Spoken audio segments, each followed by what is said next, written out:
కాలంలో శ్రీ సీతారామాంజనేయ సహిత గంగాభవన్ శంకర దేవాలయానికి ఇచ్చేసిన మాజీ ఎమ్మెల్యే రసమై బాలకిషన్ గారు మరియు గ్రామ ప్రజలు, వేద పండితులు, శ్రీను శర్మ గారు, కిరణ్ శర్మ గారు అందరూ ఇచ్చేసి మన వినాయకుని పూజ మరియు హోమము, అన్నదాన కార్యక్రమం అందరూ పాల్గొని ఎక్కువ సంఖ్యలో ప్రజలు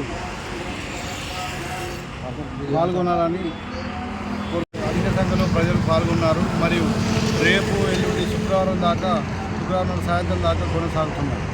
అందరూ పాల్గొనాలని మా మనవి.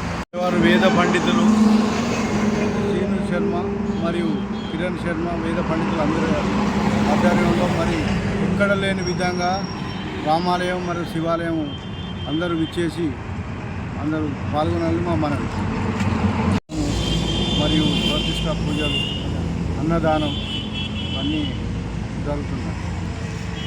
ఆశీస్సులు తీసుకోవాలని మరియు అందరూ ప్రజలు అధిక సంఖ్యలో పాల్గొనాలని కోరుకుంటున్నారు.